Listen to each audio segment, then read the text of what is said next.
Good morning. I'm Greg Conti, Director of Security Research at IronNet Cybersecurity, and welcome to the panel, The Role of Hackers in Cyber Conflict.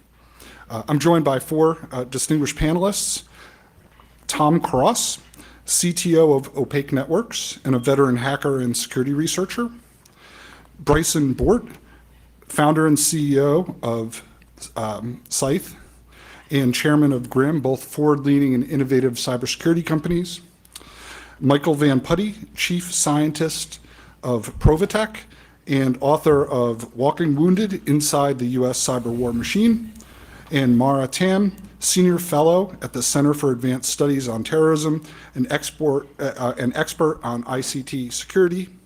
And she also possesses a unnatural expertise in export controls. So she's an expert in that area as well. So these are some of the world's best minds on the subject that we're going to be addressing today.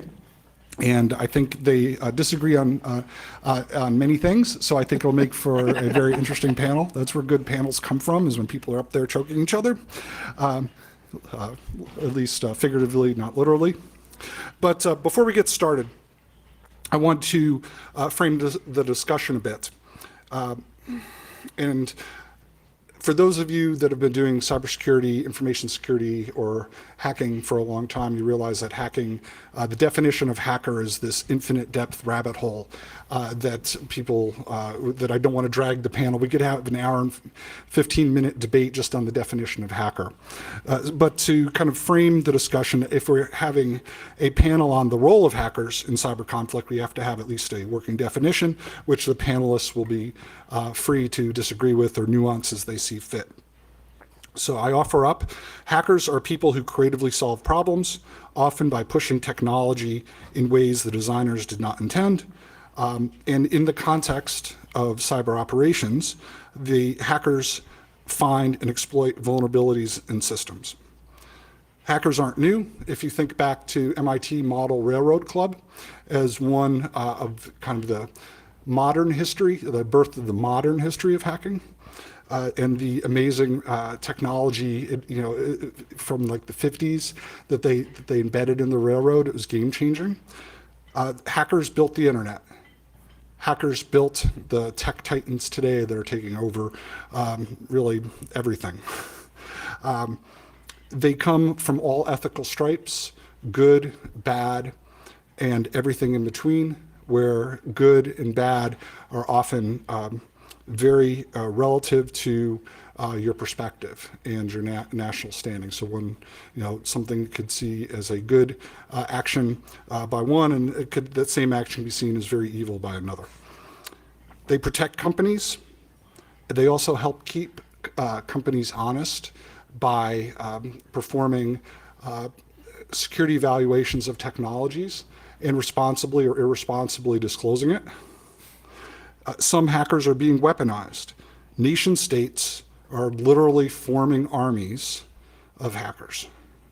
So we are seeing hackers now, the ability to grow hackers, the ability to retain hackers in an army, to organize them, to integrate them with kinetic operations.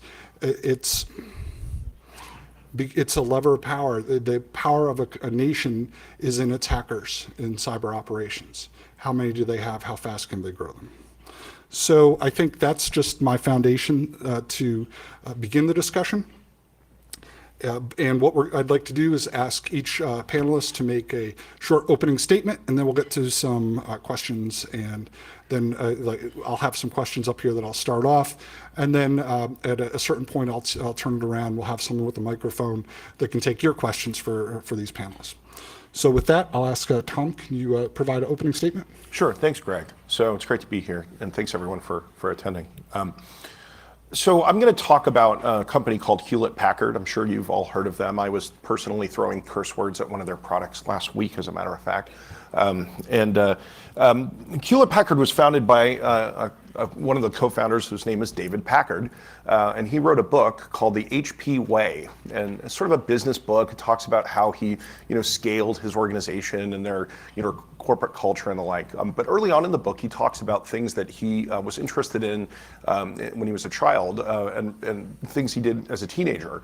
And so one of the things he talks about is that he used to have a hobby making bombs for fun.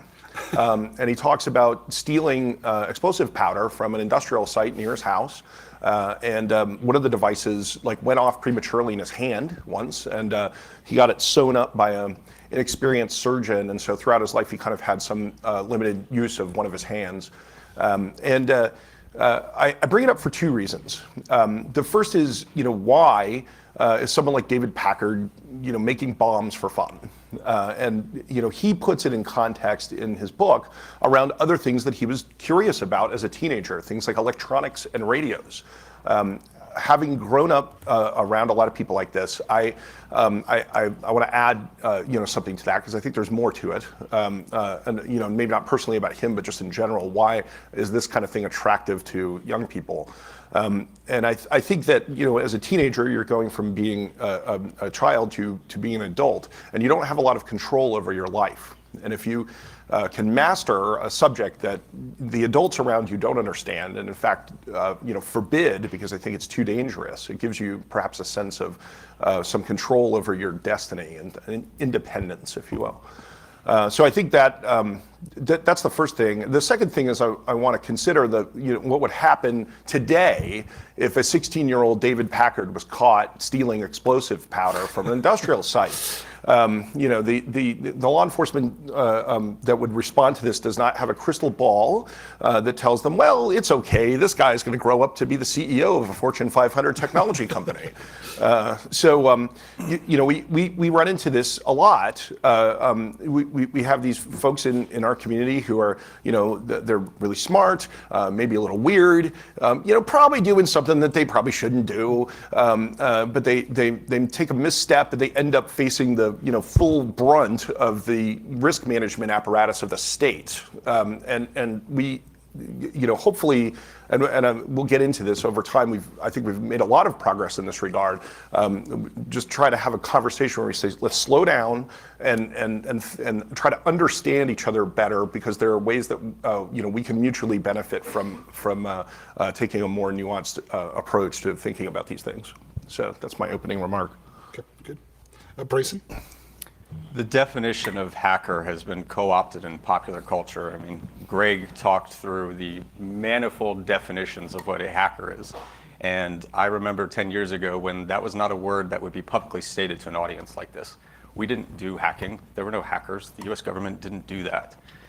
And now you can say it freely, because I could just as easily be the equivalent of what David Brumley was talking about yesterday with a Uber web app hacker, all the way to, I'm out in Silicon Valley and I just built a new pair of shoes and I did an all weekend hackathon to do it.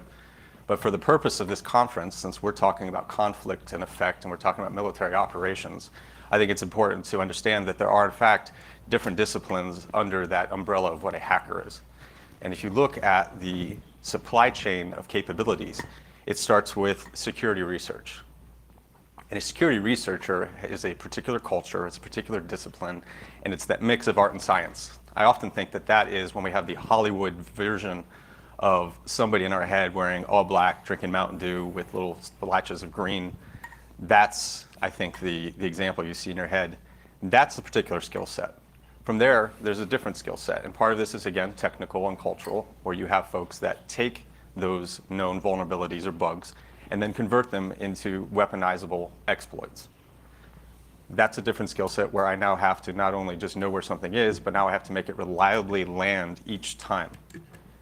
And then furthermore, that's not something that's just thrown on its own. I now need a framework or a platform, a capability that's going to be employing all of those different kinds of exploits.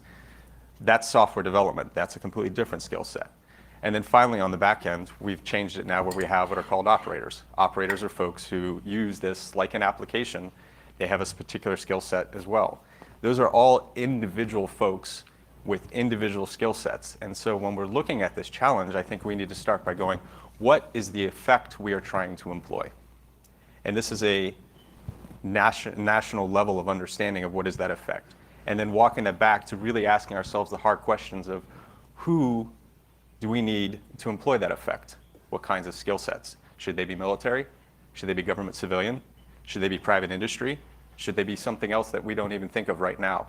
And looking at that melange against that motley assortment of different disciplines, I think is the real critical question when we're looking at the future of organizationally, how do we execute cyber conflict? Okay, I just want to one addition. You mentioned the hacker in the black hoodie stereotype. Bouncing around on social media was an observation that in the government, the military hackers don't wear black hoodies, but they all work in their camouflage uniforms and only in the dark, only lit by the screens of their monitors. So okay. Well, in the future, perhaps there'll be a camouflage hoodie. Good. That should be Michael. CyCon. So, with my experience with the military, 24 years in the military, and playing with the hacking community, and I'm using I'm breaking all the rules now, but the non-traditional security community out there. What I realized is you go to the conferences, especially military conferences, and you hear we're going to maneuver in cyberspace, and we're going to do the asymmetrical threat, and we're going to get cyber dominance. And what you realize is the vast majority of what you hear is myth, metaphor, and wishful thinking. And it wasn't until my eyes were opened by this hacking community. I invited a guy in to come teach at the Army War College. And the guy comes in with long hair down to his waist, and I give this big talk about cyber and everything, and he stands up, and he's supposed to talk for 20 minutes. He pulls his hair out, he puts a big ponytail, and he throws it back. Now, this is the smartest guy I've ever met. I mean, high school dropout, owns a big company. He's selling it right now. He made $1.2 million personally last year. He's going to make a fortune. And not at the time, and I knew him, but now. And he says, everything Mike said is true and none of it matters. And he wasn't insulting me. I was like, I'm going to go rip his hair out. And it was because I was brainwashed by Clausewitzian thinking and principles of war, and all of that military US-centric thinking constrained your thoughts. So when I wrote Walking Wounded, I deliberately used the word hacker to mean both offensive and defensive, and to mean everybody. So there is absolutely no difference between an Army offensive cyber guy, an NSA guy doing SIGINT, and a transnational criminal who's stealing your personal information to make money. It's the same tactics, techniques, and procedures. And we have to think that way and stop with the constrained thinking and really get in people's heads. It's not about education and training entirely. You know, if you're a CS guy, you better be reading Russian deception operations, psychology, sociology. You got to do all that soft science stuff and understand that as much as the technology. So I would add to that, having lived it, that the Army, the military runs by doctrine. Yes. Right? And to come from cyber operations, to speak to expert level general officers who only think in doctrinal terms, many of them. They repeat the metaphors, yes. And if you do not speak that same language, Yeah. you're marginalized, or they shoot at your feet Absolutely. to make you dance or whatever. Right. But that'd be an interesting discussion to go down later in the talk. Mara. Yeah, so translation is one of my primary occupations, often between sort of the doctrinal space and the technical space, or the policy space and the technical space. But I think to what Michael was saying, there are two ways of generally looking at a technical universe. You can look at a thing and say, what does it do? But then you can look at the superset of capabilities that enable it to do that one specific thing. So in general purpose computing, generally what we have is a vast universe of functionality out of which we intend certain functions. But you can make these systems do a lot more than they were ever designed to do. And that is the fundamental truth of hacking. You are exploring unintended capabilities and consequences. And this is a byproduct of complexity. It is a byproduct of the technological age that we live in, and it requires a radical shift in thinking. And you know, I hear all the time, but the technology moves so fast, how can we ever keep up? but really does it? The rate of change is sometimes deceptive. For example, the kernel of the Windows operating system contains lines of code that were committed in the late 80s. The fundamentals of this are pretty stable. And it does come down to that hacker mentality of approaching a system not by looking at what it was intended to do, but what it can be made to do that was unintended. And this is a very, very new way of thinking for military-type organizations or for any large bureaucratic organizations. And so trying to socialize practitioners to doctrinal thinking, trying to socialize doctrinal thinkers to the realities of the technology, that is a really, really difficult struggle.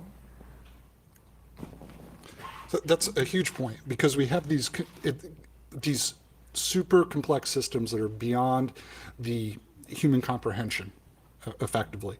And for those of you interested in what Mara just referenced, there's the idea of weird machines, that within each piece of software or each system, there's often the ability to push it in directions and issue it commands in a way that's totally out of its design. And Sergey Bratis out of Dartmouth, Len Sassman, Meredith Patterson. So if it's very intriguing. They found basically you can have Turing complete machines inside of other machines. And it's really an intriguing area of work. Okay, so I will go ahead and ask the first question, and I'll ask it of Bryson.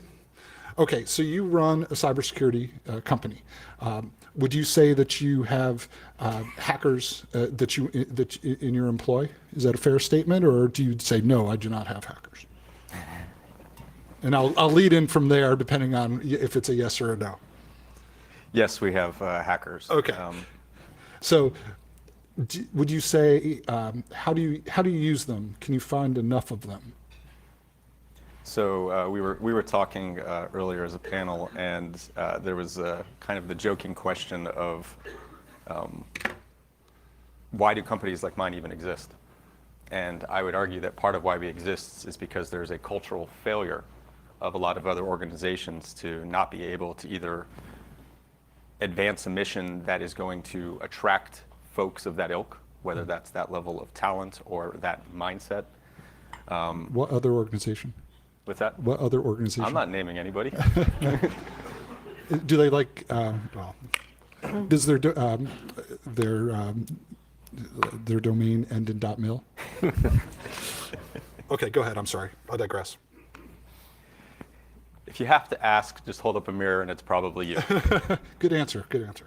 No, I'm gonna quote Katie Masaris, what she said yesterday, because it was a very good quote, and this was a lot of their conversation about talent management and culture, and the two go hand in hand, right? On one hand, I see a lot of the purpose of this panel is we're talking about effect and how to employ effect, and on the other hand, it turns out you can't do that if there's no one behind you to lead and to actually build an organization to do it. And what she said is we need a bunch of rule breakers who follow the rules. Right? I mean, in war has rules. And this is the challenge that we have with establishing credibility when we were talking about doctrine and we're talking about speaking to the organizations, which is you can't talk nerd to a warfighter. Right? They're not interested. It's going to fall flat. Rain Man. Rain Man. You sound like Rain Man. Yeah, you sound like Rain Man. I don't care about your magic boxes. Go away. Break things. But that's who you have to talk to. That's who you have to convince, because the point of all of this, whether they're my employees trying to build something for a purpose, or whether it's an organization going and trying to accomplish something, the whole reason we exist is because we're trying to push our view. We are trying to influence our effect.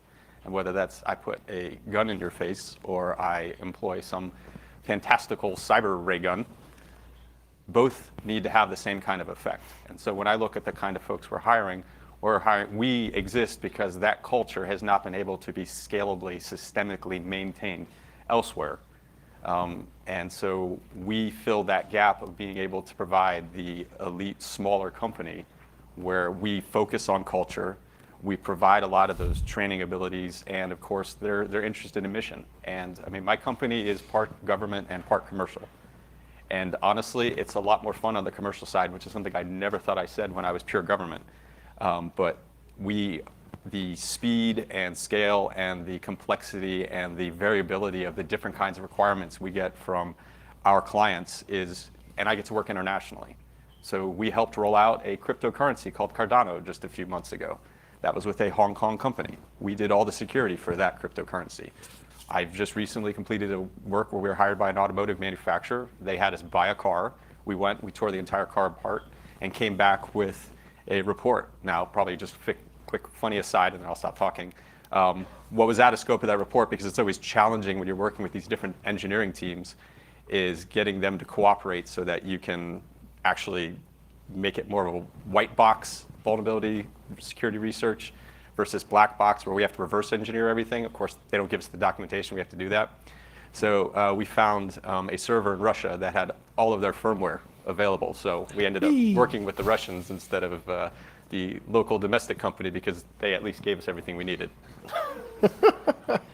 They were a little shocked at that finding. So I think you bring up a good point too, that inside your companies, you can be agile and you can create the culture that attracts and retains people. It's as you scale up to, attracts and retains hackers. And in a rigid hierarchy that is often the United States military or militaries in general, that can be much harder.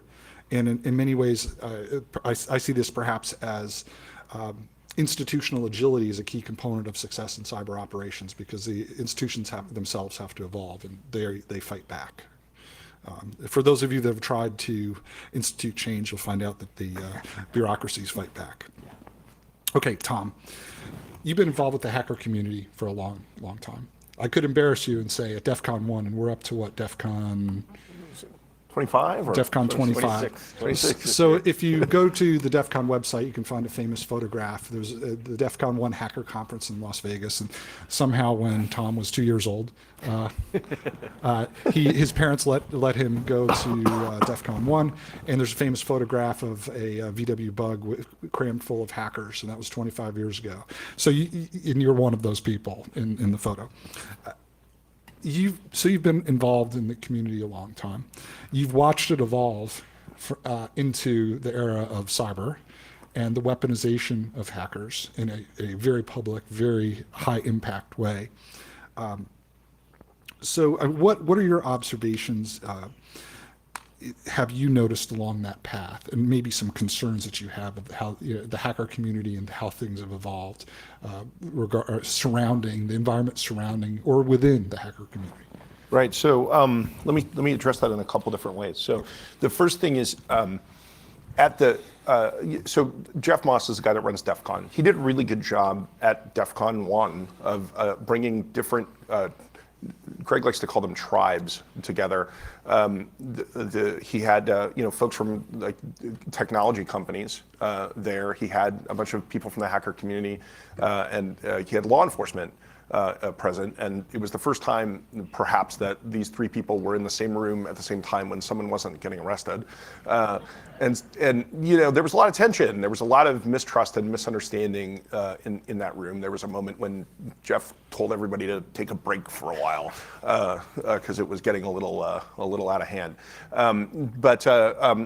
So one thing that's gives me, so I think is very positive, is that we've seen this thing happen over the past I guess quarter of a century, where we've developed ways of understanding each other and working together.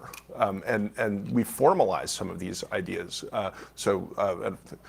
Katie Mersaris is sitting right there. She was involved in a lot of this formalization. So the idea of coordinated vulnerability disclosure, the practices that we back in the 90s, very few companies, or almost none, had a place to contact them about a security vulnerability, and vulnerability management and handling by companies was very poor. They were afraid to talk about them. They worried that it hurt their reputation to admit that a vulnerability existed. And so people started publicly disclosing vulnerabilities in order to shame companies into doing something about them. And over time we've sort of figured out how to work together in a way that's constructive. the companies have responsibility to address vulnerabilities in a timely manner. People in the security community, we hope would coordinate those vulnerabilities and wait to disclose them, to a time that is appropriate, and it's very complicated. But the bottom line is that we have ways of working together. So that's a significant improvement. And when I was 16. When I was 16, there's a lot of things that you just like. If you were interested in them, the only way to do them was to break a law. You simply could not, play with these things, legitimately. And so for example, the Pentagon now has a bug bounty program, and you can hack .mil and expect to get paid for it as opposed to raided by law enforcement. And so that's radical. That's a huge change from where we once were, and it's possible today. So what's interesting is, somebody who's 16 today can decide that I'm going to be a security researcher, and that's a legitimate thing, and I'm going to go find vulnerabilities in things, and I'm going to do it in a context where, as long as I follow this procedure, I'm not going to get in trouble, and so that's really great, and I do think that we've gone through this process of this being something that people were doing sort of for fun, or because they were. It's a complicated thing to explain. They're out of a sense of nihilistic sort of like frustration with the system, right? Into this, hey, this can be my profession. I'm not a hacker. I'm a security researcher, and I have a job. People pay money for that, right? Yeah. And so So I don't know. Hopefully that addresses what you were getting at. Good. Yeah, and I would ask, it's been a while, but when the bug bounty program for the military, does that are people in uniform allowed to participate in that? I had heard no. They are now. They've expanded the scope, and when the bug bounties are running, yes, they can. Okay, good. Because initially I think it was off limits of military people, and there was a hue and cry from the hacker or the hacker-minded people. Participation and getting paid are different. You can work for free. So anyway, Okay, and what Katie was saying is you can participate but not get paid. Maybe they can get a free T-shirt or something. no, you get a point. A coin. Okay, yeah, good. Okay, That's a big deal. yeah, it's a big deal. Coins are All right. Thank coins you. are important in the military. All right. So I'm going to ask Mara a question. You were very engaged with Wassenaar, and you did a lot of work around that, trying to help policymakers better understand the implications of that. Would you briefly describe Wassenaar? And I know it's kind of something that's been well studied, but I think just kind of set the foundation. And tell us more, your thinking on what frameworks like Wassenaar pretend for hackers. Sure. Just a quick show of hands. How many people in the room, aside from Katie, have heard of the Wassenaar arrangement? Okay, not that many. Okay, the Wassenaar arrangement is part of a constellation of non-binding understandings among states to control dual-use technologies. So it's the Wassenaar arrangement for controlling transfer of dual-use goods technologies and conventional weapons. This category of arrangement also includes the Missile Technology Control Regime, the Australia Group, which does biological and chemical stuff. But this is all sort of a holdover from Cold War style technology development. We used to pour tons of money into proprietary technologies, and we'd buy ourselves 20 to 30 years of overmatch, and it was hideously expensive, but it worked. And we had supply-side solutions to the proliferation problem. So Wassenaar is a piece of that constellation. Now, in the information security community, Wassenaar is much loathed due to the introduction of several entries that attempted to control equipment, technology, and software related to intrusion software, as well as some Category 5 entries in telecommunications that had to do with internet surveillance and monitoring, basically deep packet inspection. So Wassenaar is a curious beast, and dual use export control is kind of like international law. There's like maybe 100 people in the world that are super passionate about it, and we actually understand what we're talking about. And to everybody else, you know, the world just goes gray, and you hear white noise, and it's horrible. But for Wassenaar, Wassenaar and these related regimes actually work fairly well for other highly specialized technologies. So when you're talking biochemical, there's a lot of avionics. This is where you would control things like focal plane arrays. So for other specific and highly specialized technology groups, this mode of control works quite well. All of that breaks on general purpose computing very, very badly. So in Wassenaar, you craft controls out of a combination of three things: performance levels, characteristics, and functions. And you need 2 out of the 3 to get a pretty good control, because the idea is that even if you've never seen the thing before, even if you have a mystery thing, you should be able to determine whether or not it qualifies as an item and is subject to control. So this is just how export control works. However, in the case of the intrusion software controls and other things related to information security, what we've seen is an attempt to glom together functions, and only functions, in order to control general purpose technologies that are differentiated solely on the basis of intent and application. So this is the difficult universe that we're dealing with, is that in order to control some of the tools of the trade, the sort of the mechanisms by which we implement and exert force, they are not working with existing regulatory structure. And you know, this hit the information security community like a train, because it introduces huge uncertainty into your ability to do your work as a security researcher.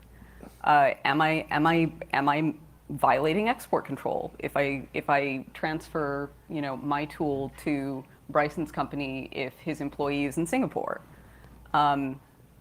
And this also introduces uncertainty for the way that operators work within the U.S. military. It I think rattled the community quite badly. And thankfully there's been significant progress since then, and this is, you know, it's not as imminent of a threat as it was. But it was a very instructive experience for, I think, a lot of the US interagency in coming to grips with, you know, we have this new category of technology product that is incompatible with the way that we've done technology and technology control and non-proliferation for the last 30 to 40 years. Is it fair to say that policymakers have superpowers, and really with the stroke of a pen, they could make much of independent security research illegal? Yes, and in fact, we have examples of this. Germany has at times been somewhat overzealous in its domestic regulation of, say, reverse engineering tools or you know, cryptographic research. And as a consequence, Germany has a really healthy diaspora of highly talented hackers that no longer live in Germany. And what we've seen over and over again in countries that have gone down this road is that it is an own goal every time. If you limit the tools, if you limit the ability of experts to work, they will simply move, and you will not have them anymore. Yeah, I mean, and there's a whole number of people that won't come to the United States anymore to visit either. Yeah. Like to attend security conferences for a similar reason. Tom, you had a point? I just want to, yeah, like, let me jump in on a little bit on this. So, like, as a community, of the security community, we tend to be very defensive in our thinking about policy. And part of it is the David Packard phenomenon that I talked about in the beginning. We've seen people get in trouble And so that's the way that we end up having a conversation about what policies are. Is somebody in our community butts up against something, and it seems to be disproportionate to the circumstances. We also see these pieces of legislation or international arrangements that have significant impact on what we're doing. They're being crafted by people who don't understand our community. The other, I guess, the other overarching thing. So I talked about the progress that's been made, getting within our little community with regard to the way that technology companies and computer security researchers work together. Technology companies are awfully close to us in the universe of things. But we have yet to make a similar amount of progress more broadly with respect to institutions in our society. So the military being such an institution, so all these things are tied together. You were talking about the fact that the people in the upper echelon of the military think in doctrinal terms, and so they don't understand vulnerabilities and things like that because they don't. It's a different language. People It's certainly different languages for sure. Yeah. People who run large corporations operate in financial terms, and even CISOs have trouble communicating with them because we present what were our findings in terms of technical issues that we've closed out, and that's not we can't sort of directly relate this to this is your investment and this is the return, and let me break that down for you in dollars and cents, and that's the language that they speak, right? So I have no idea what language folks in the Wassenaar arrangement speak, but it certainly isn't vulnerabilities either, right? Yeah, and this really is, Wassenaar is just another example of how general purpose computing has this miraculous effect on the way that we have traditionally tried to manage specialized forms of technology. And Wassenaar is not the only place that this happens. It is a place that it became very visible to the community, but it's definitely not the only example. Good. And I would point them toward the panels you've done on Wassenaar for those interested in more. You did one at DEF CON and several other places. You spoke on Yeah, and well, you and I did one that touched on that at ShmooCon a few years ago. So there's a lot out there, and that's another thing I think the public hacker community does really well is they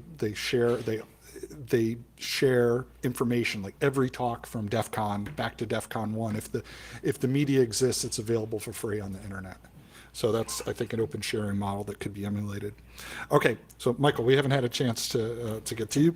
So you just finished Walking Wounded, and you did a lot of research behind it. And I think in your research for the book, you kind of studied end-to-end the evolution of the cyber community in the U.S. government. What are your biggest takeaways regarding the proper role of hackers in cyber conflict? And you can nuance the definition of hackers as necessary. Okay, so yeah, my definition is it's everybody who's operating in cyber, and I know that's a very general, but again, it's one of the big points I want to bring out of the book was that the way we're thinking about this, we're constraining our thinking to the military mindset and the intelligence community mindset, and we need to broaden our thinking. So when I went up and I was briefing Congress, you realized they're just repeating what other people have said. And when they're asking questions and cyber deterrence, and I'm like, have you people ever read Brody? Do you understand what deterrence really means? And there is no deterrent. I mean, I have an orphanage in Sierra Leone that we work at, my wife and I, and you go in there and there's a cyber cafe. The average income is $250 a year. That'll feed a family of 4. And there's this kid in there was at an old, beat up, nasty copy of Hacking Exposed. And he was learning, and all he's got is time. And if he can get $250, he pays his family for a year. And that's when I realized all this deterrence stuff, it doesn't work. It's because there is no deterrence. There's no law enforcement there. What, are you going to send a SEAL team in to go whack a 15-year-old? It's just not going to work. So we need to broaden our thinking and maybe stop thinking about it as a military, in the military mindset. Yes, there's definitely times when you need to think of it that way. But most of the stuff you see is not warfare. We are not at cyber war with Russia. It's statecraft and it's espionage. And it's what nations do. We're not in a cyber war. Maybe it's not a military mission. I would add, would you add information operations to that, cyber-enabled information operations? I mean, espionage implies kind of quiet collection of information. I think we've seen recently a weaponization of information. Oh yeah, but it's statecraft. You're just doing it in cyberspace. Sure. It's the same thing we've been doing since the dawn of time. You know, it's the same thing the U.S. did in Asia in the 60s and 70s, in South America in the 70s and 80s, and we're still doing against Cuba. You know, you're trying to manipulate a sovereign government. It's what we do. It's what they do. But we're putting these buzzwords on it, which is constraining our thinking. So I feel like espionage is a little different in two ways. And the first is that the number of people who are potentially targeted by it has expanded because it's less expensive than it used to be. You used to have to actually go to Germany and wear a trench coat and you know, have a conversation with somebody in person. We made it much easier. And now you can just like log into their phone from your living room, you know. And so as a consequence, there are places in our society that are targeted by this that were not targeted by it before, and so and it creates a significant challenge for people outside of the government to deal with that just operationally. They don't understand how to deal with that. They don't know, and they certainly don't have the kind of levers that the government has. And if you haven't read The Cuckoo's Egg, you have to read The Cuckoo's Egg. This has been going on since 1986 when KGB was doing a cyber attack against the DoD, and they owned our networks. This was modems and BBSs. The only thing is we kept it all secret, and then we made it much easier. We connected everything together on a single network, and then we connected the whole world onto that network. And I can just imagine the Cuckoo's Egg book, if the person had been in uniform, that would, to this day would be classified top secret. TSSCI, SAP, we can't talk about it. Cliff Stoll was out there, you know. Yeah. Okay, awesome. Bryson. So speaking. Can I actually just? Oh, sure, please, please, yeah. No, so I mean, the way I tie what Tom and what Mike were saying is that what's changed is the economy, because economies were always in play. Economies were, I mean, on one hand, you have the military advancing so that you have the economy and you can protect a way of life, and this is how we live. And what's changed, of course, is we moved from a mechanized economy now to the information economy. And it's going to get even scarier because the next phase is going to be an AI roboticized economy. And so today, almost everything that we do is underpinned by computer networks. And in the future, it's going to be physical affecting computer networks. And so whether it's espionage or collection, the ability to create effect on a fully developed first world country like our own, it's a lot easier to pull that lever, both on people as well as on economic pieces. And so where you were talking about there's now more in scope, there is more in scope. Those levers are easier to pull, those buttons are easier to push. Yeah, and to that point, if anybody here was in the after Talon panel that was yesterday afternoon, there is a fascinating diplomatic history at the UN of issues in, developments in information and telecommunications in the context of international security going back to 1998. And this has been an issue at the UN for 19 years. And when it first became an issue, what Bryson was talking about wasn't true. It wasn't true then, or we didn't see it coming. And so I think a lot of the uncertainty that we have is that not just that these levers are easier to pull, but that we left gray zones in our sort of, both in the customary law of states and in international understanding, that are, you know, those vacuums in understanding are being filled with active ops. Mm-hmm. And so, go ahead. I was going to say, you know, the aspects of military power, political, military, and economic, and as free and open society, the government doesn't protect our economic information. Mm-hmm. Other countries don't see it that way. In China, economic information is a national security information, and they will go after it. They're not evil, they're not wrong, it's just a different culture. And you have to get your mind around that. And when you sit down and you talk to other countries, and you got to get into their perspective. You go over to the Library of Congress, you can get Chinese cyber books that have translated into English, and you read them, and you read Chinese military strategy. Not Sun Tzu, but the modern Chinese military strategy. Sun Tzu's great, but you can get your head around it, and then you can start talking about it in an informed way instead of limiting yourself to a certain way of thinking. Absolutely. I also think perhaps it can be valuable to try to help people who are adversaries understand our perspective about things. Yes. So, why do we care about privacy, right? Why is it offensive to us don't that you are understand doing it. this, right? Yeah. Because they don't necessarily see it in the same light. But so I said I was going to say two things about espionage, and I said one of them. The other one is this: there's this concept of sort of, I'm going to misstate the legal issue, but there's sort of preparation of the battlefield. And if you roll tanks into somebody else's country, they can react, and they don't have to wait for you to start shooting with them, right? So you have a legal ability to defend yourself against an incursion, which obviously is going to result in conflict, even if the conflict hasn't actually begun. Preemptive, like a. Well, it's not really preemptive because they cross your border, and I'm sorry, I'm failing to remember this precise term, but somebody in the room certainly knows what I'm talking about. But so the issue here is, so we have this sort of, at least legally speaking, this black and white concept of warfare is over here and espionage is over there. If I have malware all over your network, it's just espionage, it's fine. But there's very little difference between the thing that is, just collecting information and the thing that is deleting files. And that thing can become this thing like instantly. And so you don't, whereas before those things were highly different, and you could have totally different sort of like policy and doctrinal responses to them. Like now there's a very thin piece of paper between them. And so it's not necessarily the case that the way of thinking about these things will work. I don't know if I entirely agree. Okay. Because for example, when it comes to espionage, the joke is that gentlemen don't read each other's mail. It's like, well, as it turns out, gentlemen do in fact read each other's mail, but gentlemen don't dump each other's mail spools on the internet. That is where you transition from espionage into information operations.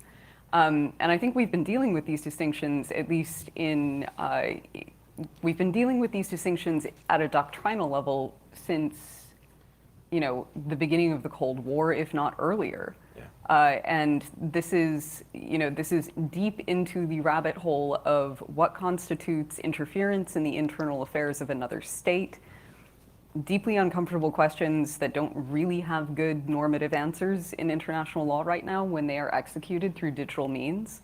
But there's a long history of electronic warfare measures and countermeasures, along with information and influence operations, that I don't see people drawing on very much. And there's good recent history there. So I don't think it's a question of international law that we're talking about. I think it's a question of, this is our country perspective, and respective country perspectives, the leadership and the willpower to make a decision. This is the line. We have seen since time immemorial that intelligence and espionage and all of the cloak and dagger arts are going to be off the table, even though, as Tom was talking about, if you look at the technical pieces to do it, I mean, it's almost the same thing. Right? The implant that I put here to collect this can easily be almost the identical implant that I can do that to turn off the power. That has a clear effect.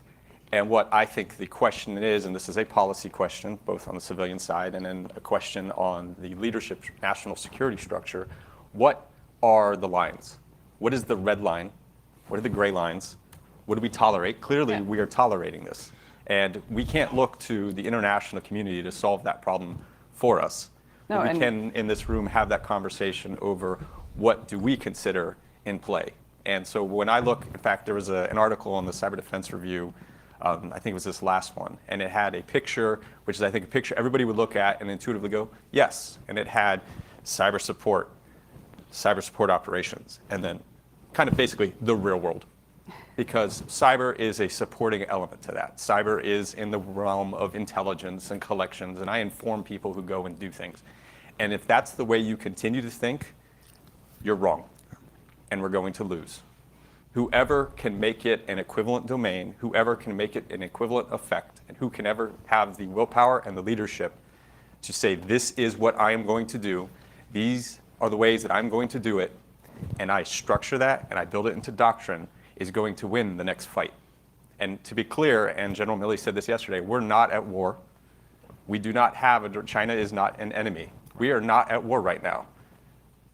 We're not at war with any of these folks. Yes, are they messing with us? Absolutely. Were they messing with us before? Yes, they were. Were we messing with them? Yes. Absolutely not. And So what are we going to do to impose our will internationally in different ways using now what are levers that exist elsewhere. Okay, I'm going to, really good discussion. I want to bounce over to another question.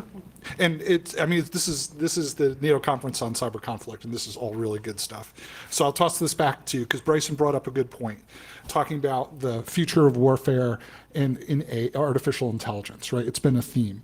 So hackers don't scale, they're humans, but they bring something to this fight, and we're employing them now. We're trying to grow in capacity. So I'd be interested in each of your thoughts on the interplay of this thing that is the hacker, cyber operator that we're discussing, and the rise of artificial intelligence and the weaponization of artificial intelligence. So how do you, I'd be interested in your thoughts on, as you look 10 years out, what is the role of the hacker? Are they training the AIs? Are they working in a complementary fashion? Because the AI presumably will grow in capacity, where humans largely were static, right? Maybe we can double the number of people, or maybe triple, or it could drop. So I'd be interested in your thoughts on the intersection of hackers and artificial intelligence as you look 10 years out, or anyone. Yeah, it's all for him. To I'm just me, throwing it out there. I think the best example I think of when I think of artificial intelligence, and you can go out and see this on YouTube, there's an automatic soap dispenser, and you see a dark-skinned hand come underneath it and try to get soap.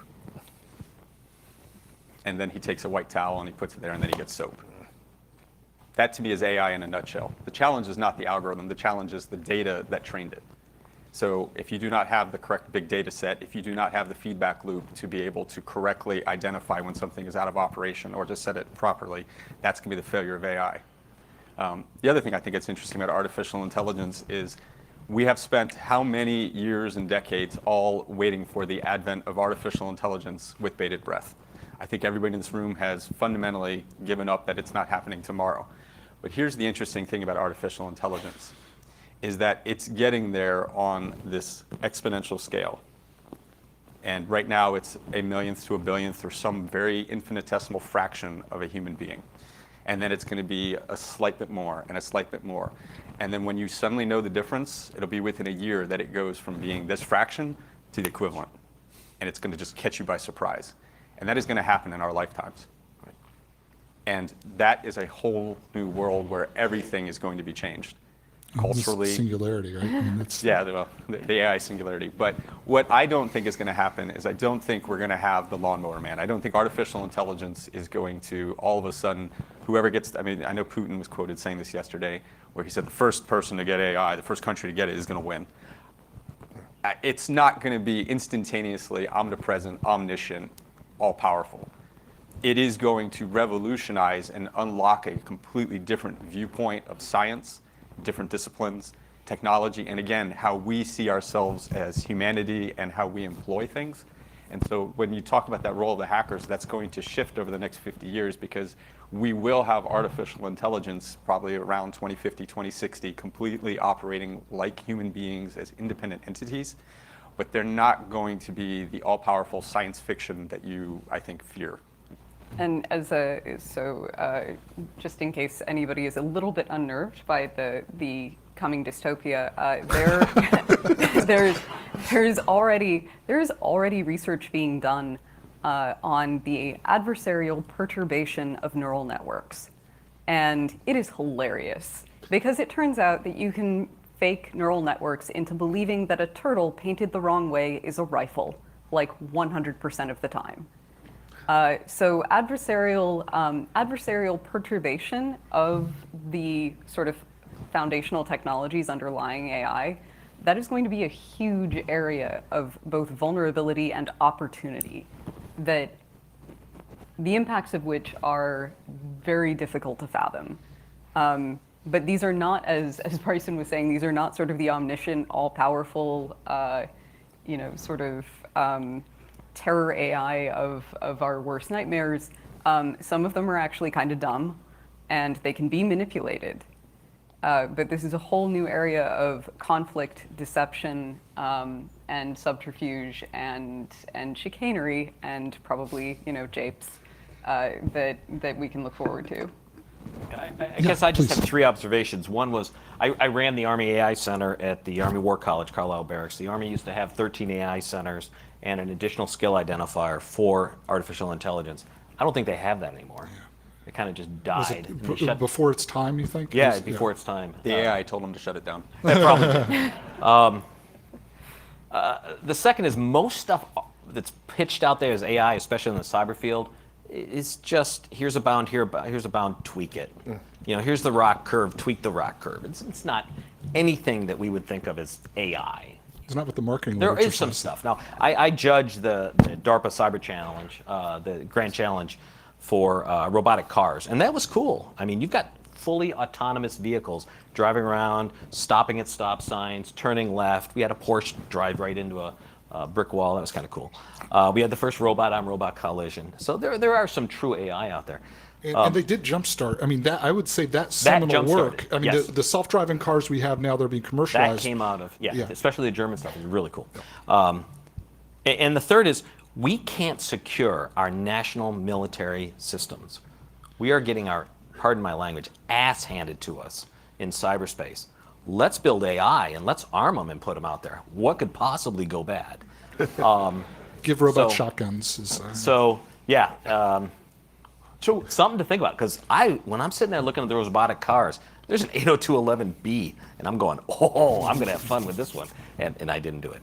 But yeah, it's still built on the same insecure stuff that everybody else is using.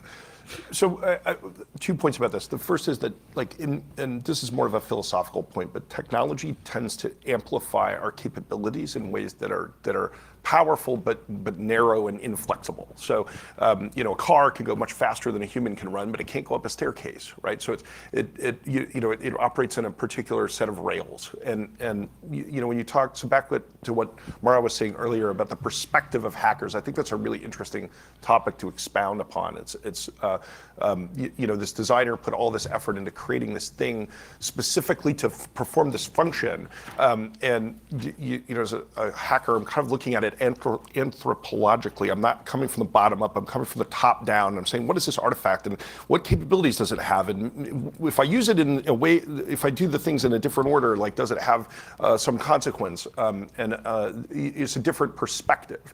And looking at, and so earlier this morning, the keynote speaker, Peter Singer, right, made a comment about, are we producing people who have skills that are going to be obsoleted by, artificial intelligence? The thing is, we need people, the whole thing about being in technology is that you're highly flexible with respect to the specific kinds of things that you're doing, right? So that what we need are people who are highly adaptable, and that kind of adaptability is the sort of thing that technology is often bad at. So, security researchers, the whole point is you're looking at things from a different point of view, and that's, do you see what I'm saying? Yeah, So exactly. just philosophically speaking, I think that that artificial intelligence will think very powerfully in ways that are fundamentally different from the way that we think, and that the differences between those things will become more apparent over time.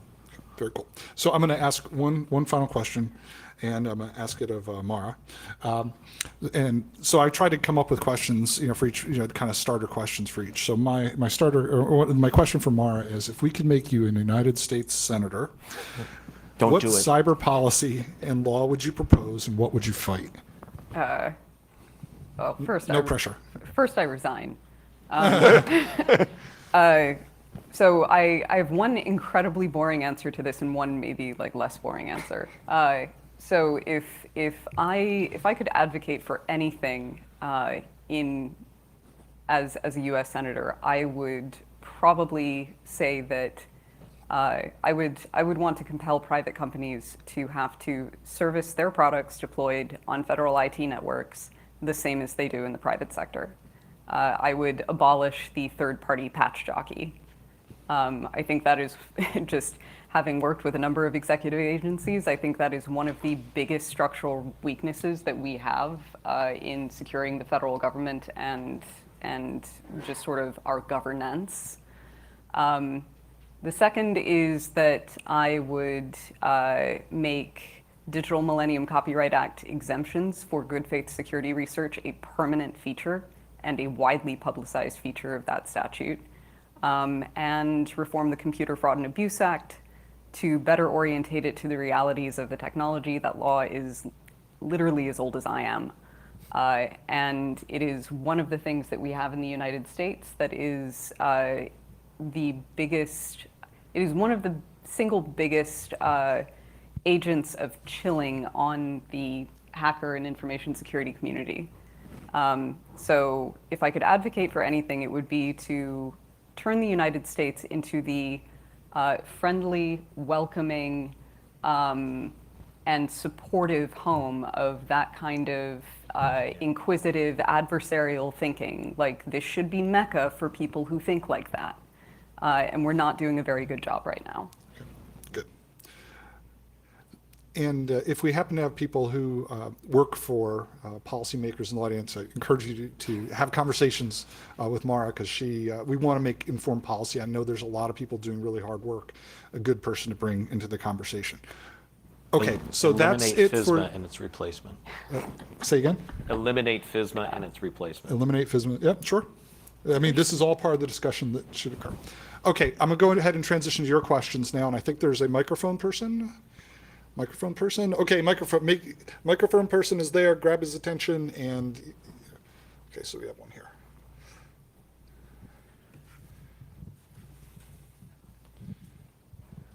Thank you. I promised Chris I was going to be quiet during this panel. My name's Greg McPherson. Tom, you and I have met a couple of times. My oldest is DEF CON 3. So ostensibly this panel is to discuss, do hackers have a place in cyber conflict? I think we have a resounding yes from the 4 people on the panel. And, pretty much the next question is, how do you do that? So I'm going to give away one of my little secrets and then open it up, and hopefully, feel free to tear it apart.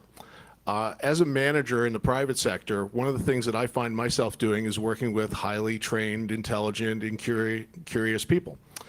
And you have to establish an ROI. What are the rules of engagement? Well, okay, there's the corporate rules of engagement, but I'm talking more in terms of, how can you do your job so that you can do research and not cross some imaginary line and wind up, who said it, the full brunt of the federal government, that sort of thing. So what I do as an analogy is I try to build a corral. And I think that this is a solution that works in the private sector. It might be something that works in this fora as well. And by that, I mean, I give them autonomy within the boundaries of that corral. And I do it for a different reason. The reason I do it is because I don't want them to jump the fence. Because talent will jump the fence. If they feel that they're being too restricted, that their curiosity, that their innovation is being too restricted, they're going to say, I'm not going to stay here anymore. They jump the fence, they go to another company, price gets them, might lose them, whatever. Okay? Within a structure of the US military, I don't know if you necessarily can do that. So it may be that the corral needs to be built outside of the structured framework. So outside of private industry, outside of the public sector, there may need to be a Casablanca or something along those lines, where the talent and the people who need to utilize the talent can go like the Nazis and, and Casablanca. If you've watched, I hope everybody's watched Casablanca. That's my thinking on one possible Could you solution. explain the analogy of Casablanca, though? Yeah, in the sense that it's a neutral ground where participants, I think Tom addressed it at one point when he was talking about, the first DEF CON, where you had the LEA and the TLA and the hackers and the lawyers and all the different tribes coming together with the tacit understanding that we are not necessarily all on the same side of this mythical Chinese wall, but we agree that we will share information freely and then walk away to our respective tribes and take that back with us and try to do constructive things with it. Because, ultimately there's that meta class that we all have, we are all Americans, we all are working on the same side. We just have different positions in that tribe, different tribes, as you put it. So that's how I'm seeing this. Again, this is kind of we've got a yes, we're talking about how. So to all of you, please feel free, rip that to shreds or propose your own. Yeah, go ahead. Yeah, so I recently had a customer who said, we've got the satellite and it's secure, and he's talking all about it, and I'm throwing some things at him. He's getting really nervous and squirming, and he's like, well, could you do like a red team, just kind of penetrate this thing? So I made a call out to a bunch of hackers. I mean, there's one Navy guy, me, I guess, as Army, and the rest of them were never served in the military, don't have security clearances, but they think outside the box. I mean, they're truly outside the box. I mean, when you're driving down the road and you see 2 yellow lines, it's just paint. Get over it. And that's how they think. And so we brought him in, and we told him, it's pre-publication review. That's not to constrain you. That's so you don't write something and do something and get yourself in trouble. So the report is going to have to be reviewed. And we had the government come in and here's how this thing works. And by the end of it, they were really upset because we had, in a very professional way, just ripped this thing apart. And we're root on a geosynchronous satellite. And What was that? we didn't really do it. Hypothetically. We said, hypothetically, this is how it could be done. And then we write the report and we give it back to the customer. And that way of bringing the right people in, thinking about a problem, people you can trust, you're not giving them classified information, and But that's what you need to solve these problems, the diversity of he's a thinking. great American. Yeah, sure. So there's precedent for something similar to what you're talking about. Way back in the 90s, we established, I think the founding partners were the US, Russia, and Japan, as well as most of the what was it, the Commonwealth of Independent States, the post-Soviet states. We had something called the International Science and Technology Center. It was first in, I think it was first in Moscow and since relocated to Astana after Russia pulled out. But that was largely private sector coming together to do scientific redirection away from WMD, but on commercial products. Everybody got to keep their IP. People made money off of this. It was actually pretty great, and I'm kind of sad that it's gone. But there is precedent for that kind of structure where you can cross those lines and bring those people together and still collectively benefit. And the other thing I would say is that I think was it Mike Hayden that coined the phrase "play to the edge" or "playing to the edge." I think that was misconstrued by a lot of people in the information security community as, we will do anything and everything we possibly can, whereas the actual sense of it was, give me some rules so I can play right to the inside of them. And I think that mentality is particularly fruitful when dealing with creative classes of individual, especially if they are well-reasoned edges, like edges that keep you from being raided by the FBI. So I don't want to detract from what you're saying, but I want to provide some personal experience trying to do the opposite of that, which is to function within the bureaucracy. So so I managed a vulnerability research organization within IBM, and so IBM is another big bureaucracy, and that had a particular view of things. And where I've seen relationships between vulnerability researchers and the bureaucracy they work in break down is when there isn't somebody who is actively working on both sides of the relationship to, first of all, work with the researcher to help them understand the framework and why the framework is there and what the meaning of it is, and make sure that they're to a certain extent bought in, but then also working on the people who are responsible for enforcing that framework to make sure that they understand what the vulnerability researchers are doing. And if you don't have somebody trying to do those things, it will go sideways, and you see a lot of people who let's not tell anyone about what we're doing, and eventually that turns into a disaster. But the other thing is that there's a difference between lawgivers and people who enforce the rules. And large bureaucracies have a ton of people who enforce rules. They have very few people who understand why those rules are what they are, or are empowered to reconsider them fundamentally. And a lot of what we've talked about is the idea that some of the things that we're doing require, they change the ground upon which some of these rules were constructed, and they need to be fundamentally reconsidered. And you have to be in a position to be able to have a dialogue with the people who are both capable of thinking dynamically about the rules and have the power to affect change to them. Does that make sense? Yeah, or at least keep a temporary bubble of protection that allows breaking. An exception for this, just to give you an example, typically corporations don't like to talk about bad PR events involving other corporations. That can get you in trouble. But every single security vulnerability is a bad PR event for somebody. And so if you're going to talk about security vulnerabilities, you're inherently, the product that is vulnerable is someone else's brand name that's trademarked, right? So you end up with this interference between what you're doing in the sort of typical way that companies just kind of manage risk in this space. And you have to be able to talk to somebody who understands why those rules exist and understands how to create maybe a new framework that manages the risk differently in this context. Rules are just pieces of paper. Rules are meant to be changed. And that's what we realized at the DoD. we had a problem in when I was Army, and it was with the Army CID. So I went to the Joint Staff and said, I will write the DoD incident handling policy. There isn't one. And I put one sentence in there that addressed the whole issue we were having with law enforcement. And you've got this 30-page policy. There's one sentence that I wanted to get in there, and I got it in there and staffed it through the Joint Staff and became the DoD incident, CJCSM 6510.01 Delta. So you can change policy. It's just a piece of paper, but it takes a lot of work and a lot of frustration. But you can change. Oh, for example, how many people in the room are familiar with the JIFM, the Joint Forces Maintenance Manual? You can, in the right circumstances, if there is a crisis, you can create a process or a procedure for a casualty as it happens. You document it, you're meticulous about it, there are authorizations involved, but it doesn't prevent you from being flexible. And having the combination of the two is I think sort of critical. So actually providing a contrarian perspective, I think we talked about a lot of small unit tactics here, breaking the rules. That doesn't scale though. There's a reason that rules exist. There's a reason there's policy. There's a reason that they're large organizations. If Special Forces was so wonderful, why do we have a much larger regular army?